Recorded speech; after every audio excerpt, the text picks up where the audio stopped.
Vous écoutez Baraka FM sur 88.1 MHz. Les actualités politiques, économiques, culturelles, sportives et la proximité sont à suivre sur Baraka FM.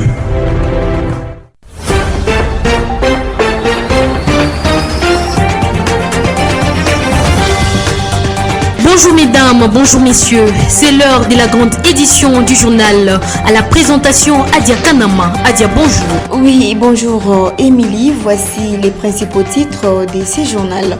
La République démocratique du Congo et l'Ouganda s'engagent à renforcer davantage la coopération bilatérale, la sécurité le long de leurs frontières communes, les échanges plus économiques et commerciaux avec la construction des postes frontaliers à arrêt unique et les marchés transfrontaliers modernes à Kasindi, Bunagana et Mahagi.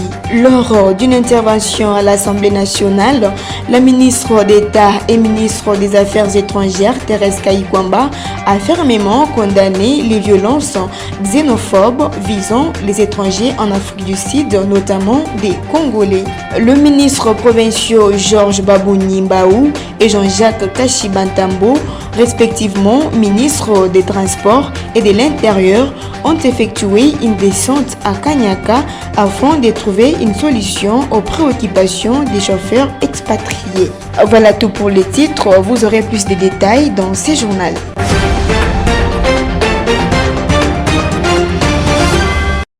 Une fois de plus, bienvenue. La République démocratique du Congo et l'Ouganda s'engagent à renforcer davantage la coopération bilatérale de leurs frontières communes, les échanges plus économiques et commerciaux avec la construction des postes frontaliers à arrêt unique et les marchés transfrontaliers modernes à Kasindi, Bunagana et Mahagi.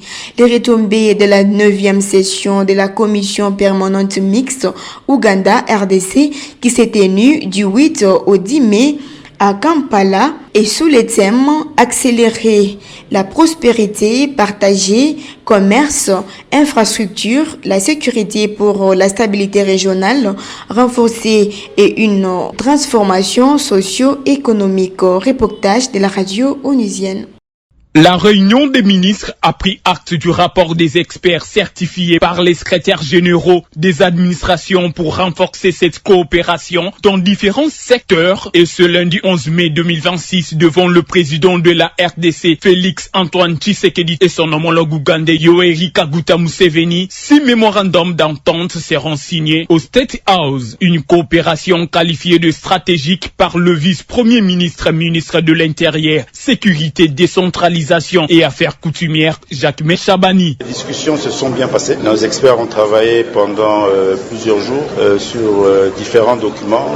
Nous avons aujourd'hui 6 documents dans différentes thématiques qui vont faire l'objet de signatures et d'accords entre les deux États. Et cela renforce notre coopération et je crois que tout cela est à l'avantage de nos deux présidents et de nos populations qui ont des intérêts communs extrêmement larges de survie pour nos deux nations et pour nos deux populations. Côté ougandais, son ministre des Affaires étrangères, Odongo Gégé Aboubakar, a insisté sur la matérialisation de ce partenariat, car les experts ont 3 mois pour faire accélérer la feuille de route mise en place. À Bangui, le vice-premier ministre, ministre de la Défense nationale et des anciens combattants, Guy Kabombo Madjonvita, a été reçu en audience ce dimanche 10 mai 2026 à la présidence par le président de la République centrafricaine, Faustin Archange Touadéra, porteur d'un message du chef de l'État et commandant suprême des FARDC, Félix Tshisekedi, M. Guy Kabombo Madjonvita a transmis fidèlement les instructions reçues autour des questions des renforcements des relations d'amitié, des bons voisinages et des coopérations entre la République démocratique du Congo et la République centrafricaine. Les deux pays frères liés par l'histoire, la géographie, la culture, la langue française ainsi qu'une langue frontière commune entendent faire de cet espace partagé un corridor de paix, de stabilité, de coopération et de confiance mutuelle.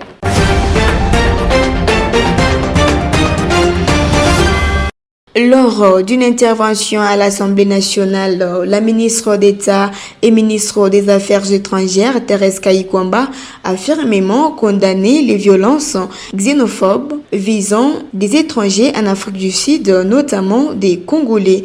4 ressortissants congolais ont été agressés, entraînant des dégâts matériels, mais sans perte en vie humaine. En réponse à cette situation, Kinshasa a annoncé un renforcement à l'assistance consulaire à Pretoria. Reportage. Profondément humain. Depuis plusieurs semaines, certaines provinces sud-africaines, notamment le KwaZulu-Natal, le Gauteng et le Cap occidental, connaissent une recrudescence préoccupante d'actes hostiles visant principalement les ressortissants étrangers africains. Les incidents les plus graves ont été signalés dans la ville de Durban entre le 5 et le 6 mai 2026. Plusieurs résidences occupées par des ressortissants étrangers y ont été pris pour cible. Les informations transmises par notre ambassade à Pretoria font état d'actes d'intimidation, de vandalisme, de pillage et d'agression physique dans plusieurs quartiers abritant des communautés étrangères africaines.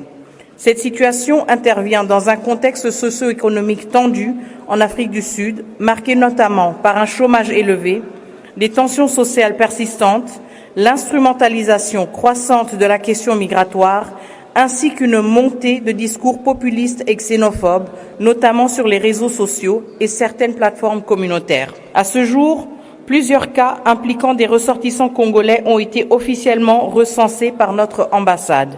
Certains compatriotes ont été grièvement blessés, d'autres ont subi des pertes importantes de biens ou ont dû quitter temporairement leur lieu de résidence pour des raisons de sécurité. Des cas documentés concernent notamment une résidence congolaise entièrement saccagée à Durban South, plusieurs compatriotes agressés, dont certains grièvement blessés, ainsi que des victimes ayant nécessité une prise en charge médicale urgente. Outre les violences physiques, plusieurs compatriotes vivent aujourd'hui dans un climat d'insécurité et une forte détresse psychologique. À ce stade, aucun décès de ressortissants congolais n'a heureusement été enregistré. Honorables députés nationaux, face à cette situation, le gouvernement n'est pas resté inactif. Dès les premiers incidents signalés, notre ambassade à Pretoria a activé un dispositif renforcé de veille, d'assistance consulaire. Sur le plan diplomatique, plusieurs démarches officielles ont été engagées auprès des autorités sud-africaines compétentes. Notre ambassade a notamment tenu des séances de travail avec les responsables du Department of International Relations and Cooperation, l'équivalent du ministère des Affaires étrangères sud-africain, afin de porter officiellement des préoccupations du gouvernement congolais. Le parti politique Leadership pour la bonne gouvernance et le développement de l'opposant Matata Ponyo a célébré son 4e anniversaire ce samedi 8 mai 2026. Cet anniversaire célébré dans un contexte politique marqué par de nombreux défis en République démocratique du Congo entre bilan des actions menées et des perspectives d'avenir. Les dirigeants réaffirment leur engagement pour une gouvernance responsable axée sur le développement et la participation citoyenne. Reportage extérieur. Nous exprimons notre profonde gratitude à l'ensemble des militants et cadres, sympathisants y compris, qui souvent, dans des conditions difficiles, ont œuvré avec détermination pour bâtir et consolider cette présence. Leur engagement constitue le socle sur lequel repose aujourd'hui la crédibilité et la légitimité de notre parti. Sur la révision et ou changement de la Constitution, l'LGD réaffirme son rejet catégorique de toute initiative visant à modifier ou à changer la Constitution dans les contextes actuels. Les coupures récurrentes de l'électricité et des outils de production énergétique en République démocratique du Congo, une question débattue le week-end à l'Assemblée nationale à travers une question d'actualité du député Jethro Muyombi adressée à la Société nationale de l'électricité. Invité à exprimer devant les députés, le directeur général de la SNEL, Teddy Luamba, a attribué le délestage image observée à Kinshasa, dans le Haut-Katanga et devant plusieurs provinces, à l'augmentation de la demande de l'électricité, notamment dans les secteurs miniers, mais aussi aux limites des cadres légaux encadrant les investissements privés en public dans la production énergétique. Les DG de la SNEL estiment que certaines dispositions de la loi sur l'électricité ont freiné le développement des nouvelles centrales capables de réduire les déficits énergétiques du pays. On l'écoute dans cet extrait sélectionné par Galé Saint-Pierre. On libéralise le secteur de l'électricité en 2014. 17 ans après avoir libéralisé le secteur minier, le gap se crée. Nous avons 5000 MW de demande en grande consommation au secteur minier qui crée ce gap de presque 2500 MW de besoins supplémentaires, qui inverse déjà la tendance à l'exportation. Notre parc productif n'arrive pas à le faire, mais malheureusement, la révision même de la loi sur l'électricité n'apporte pas de grandes solutions. Nous avons mis nous-mêmes dans les dispositions légales tout octroi d'une concession de production d'électricité liée à la loi sur les marchés publics. Ce qui fait que pour tout investisseur privé qui veut investir pour avoir une concession et développer une centrale hydroélectrique devait respecter les règles des marchés publics. Les règles des marchés publics invitent à quoi? À la concurrence, à la publicité. Alors tous les investisseurs qui pouvaient accompagner dans le privé se retrouvaient face à un problème. L'État n'a pas mis suffisamment de moyens, ils investissent leurs propres fonds et en investissant leurs propres fonds, quand ils avaient besoin d'avoir de concessions de production, ils devaient maintenant respecter la règle sur les marchés publics. Mais ils ont investi de millions en amont. Ce qui a fait que la loi sur l'électricité n'a pas permis non plus à pouvoir développer des centres. Le ministre provincial Georges Babouni Mbaou et Jean-Jacques Kashibantambo, respectivement ministres des Transports et de l'Intérieur, ont effectué une descente à Kanyaka afin de trouver une solution aux préoccupations des chauffeurs expatriés. Ces derniers s'opposent au passage de leurs camions remorques aux scanners récemment installés à ces postes de péage. Suivez ces reportages. Peu avant leur arrivée au poste de péage de Kanyaka, ce vendredi 8 mai, les ministres provinciaux de l'Intérieur Jean-Jacques Kashibantambo et de l'Économie Georges Babouni Mbaou ont été confrontés à un important embouteillage sur la route nationale numéro 1. Face à cette situation, ils ont quitté leur véhicule pour participer aux côtés de la CNPR à la régulation de la circulation. Premier constat, ce bouchon est dû principalement au refus de certains chauffeurs de camions remorques, à majorité des expatriés, de faire passer leurs véhicules aux scanners installés dans le parking de Kanyaka. Sur place, Jean-Jacques Kashibantambo et Georges Babouni Mbaou ont expliqué aux camionneurs l'importance de cet équipement qui ne sert pas uniquement à la vérification des marchandises, mais il joue également un rôle sécuritaire. Après les échanges avec ces membres du gouvernement Kazembe, la tension a baissé et les deux ministres ont exhorté les conducteurs à se conformer aux procédures en vigueur et à libérer les voies afin de rétablir la circulation. Pour éviter les embouteillages, les deux membres du gouvernement provincial ont également instruit les agents chargés de la manipulation du scanner d'assouplir les procédures. La délégation ministérielle provinciale a constaté que le processus de scannage ne prenait qu'environ 6 minutes par camion, contrairement aux accusations des chauffeurs.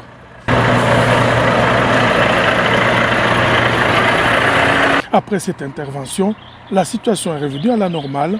Plusieurs camions ont pu être scannés et la circulation sur la RN1 a progressivement repris son cours.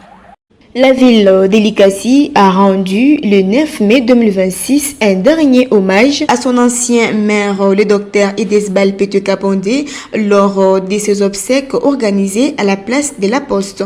Autorités, forces vives et les associations socioculturelles se sont fortement mobilisées pour saluer la mémoire d'un homme présenté comme une figure de sagesse, de leadership et de dévouement au service de la population likassienne. Suivez ce reportage signé par Yannick Kabunda.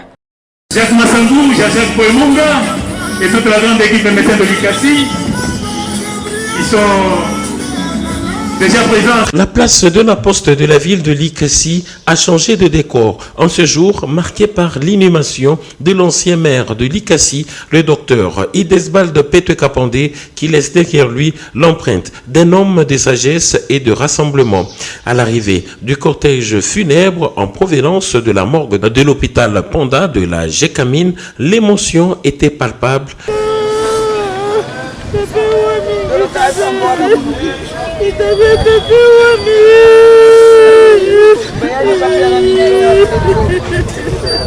Le maire de l'Ikassi, Henri Mungomba-Ntamba, les membres du Conseil de sécurité, les députés nationaux et provinciaux, les sénateurs, ainsi que les notables associations socioculturelles Luanzolomi Kuba, Saint-Pierre, Boulouba-Boukata, Benzomik et autres groupes folkloriques, musiciens, médecins et chancelleries ont rendu un dernier hommage à ce grand baobab de l'Ikassi.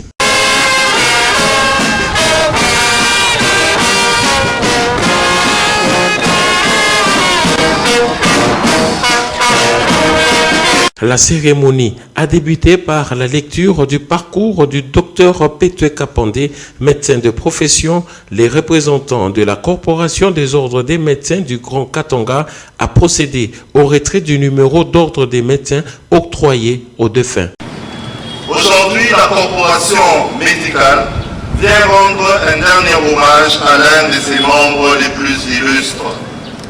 Le retrait du numéro d'ordre constitue un acte solennel qui symbolise la fin du parcours terrestre du médecin, sans jamais effacer l'empreinte qu'il laisse dans la profession et dans la société.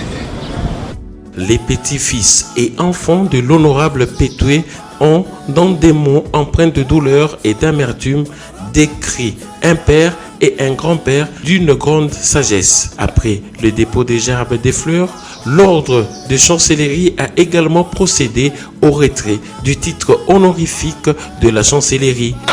Petue Kapandé Idesbal, médaille d'or du mérite civique, est effectivement décédé dès qu'en atteste le certificat de décès délivré à cet effet par l'autorité médicale compétente.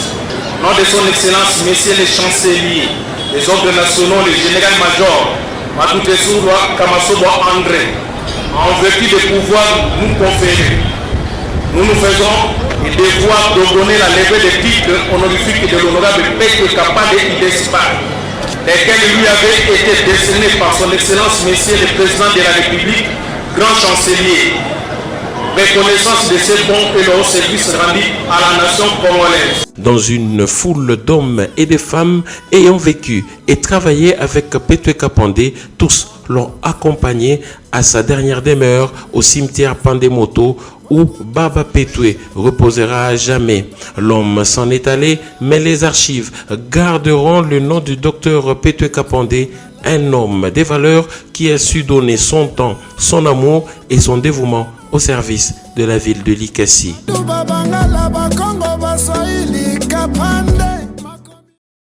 Après plusieurs mois marqués par l'obscurité et l'insécurité, le retour de l'électricité à Kaganda ouvre une nouvelle phase de rapprochement entre les communautés locales et l'entreprise Boss Mining.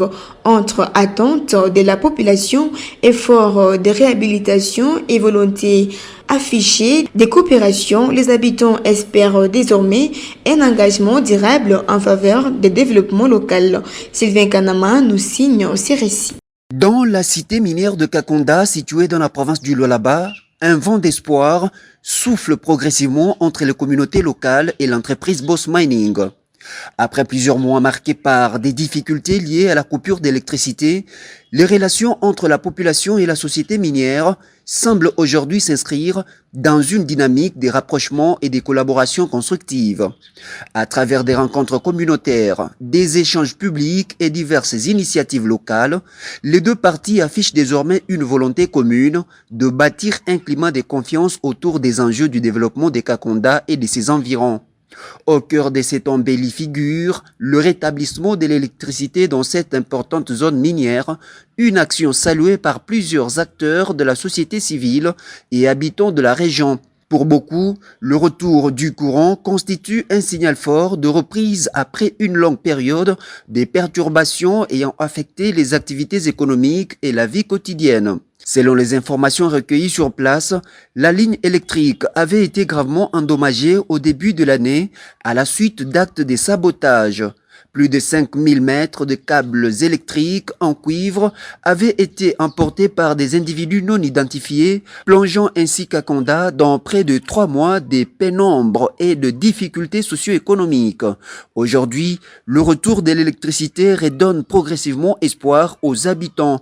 Plusieurs résidents interrogés affirment observer une reprise des petites activités commerciales, une amélioration de la sécurité ainsi qu'un regain d'optimisme au sein de la population. Par ailleurs, durant la période des coupures, plusieurs cas de vol et d'insécurité avaient également été signalés dans cette partie du Lualaba, accentuant les inquiétudes des communautés locales. Malgré cette avancée significative, de nombreux habitants estiment que des efforts supplémentaires restent nécessaires afin de renforcer durablement la stabilité des infrastructures et d'améliorer les conditions de vie des populations riveraines. Dans l'ensemble, ce rapprochement progressif entre Boss Mining et les habitants de Kakonda apparaît comme un pas important vers une coexistence plus apaisée, fondée sur le dialogue, la confiance mutuelle et la recherche d'un développement partagé. Depuis la cité minière de Kakonda, Sylvain Kanamayuma Rodrigue, Baraka FM. Actu Sport.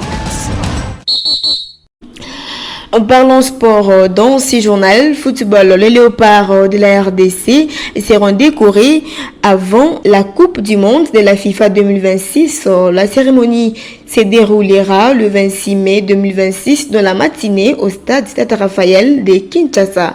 Ce qui ressort de la réunion du Conseil des ministres du vendredi dernier sur les programmes complets de la préparation des léopards. La séance d'entraînement ouverte au public le même jour le matin, suivie de la décoration des joueurs par la chancellerie des ordres nationaux et de la remise du drapeau national au capitaine par le chef de l'État Félix Tshisekedi. La deuxième étape de la préparation prévoit un stage en Belgique qui sera ponctué de 2 rencontres amicales. De précision avec le ministre de l'économie numérique et porte-parole des circonstances Augustin Kibassa. Propos choisis par Galé Saint-Pierre. Le calendrier définitif de la préparation des léopards à la 23e édition de la Coupe du Monde est à ce jour complet. Cette préparation sera lancée le 26 mai 2026 à Kinshasa. Une séance d'entraînement populaire est prévue au stade Tata Raphaël dans la matinée pour communier avec le public avant que nos léopards reçoivent leur décoration au cours d'une cérémonie qui sera organisée par la chancellerie des ordres nationaux et la remise du drapeau national au capitaine de la sélection par le président de la République. Le calendrier prévoit les départs des léopards le 27 mai prochain pour la Belgique où ils vont affronter en amical le Danemark le 3 juin à Liège. Ensuite viendra l'équipe de l'Espagne où un second match amical est prévu face au Chili le 9 juin. Ce stage de préparation se poursuivra aux États-Unis d'Amérique à partir du 11 juin à Houston, ville qui va accueillir le 17 juin notre premier match de la compétition face au Portugal. Par ailleurs, le ministre des Sports et Loisirs a rassuré que toute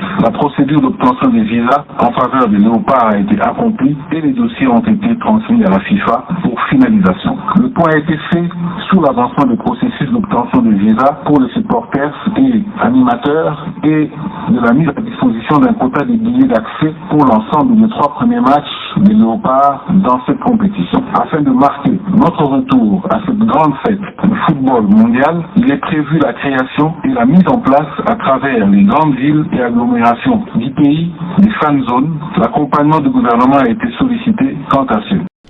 C'est par cet élément sportif que nous mettons un point final à cette édition du journal. Merci à vous de nous avoir suivis et surtout restez connectés sur nos antennes des Baraka FM pour des prochaines actualités. Au revoir.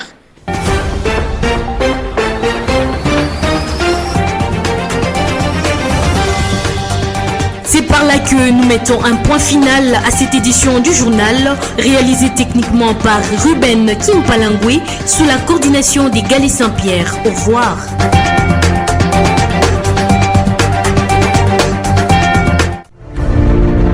Les actualités politiques, économiques, culturelles, sportives et la proximité sont à suivre sur Baraka FM.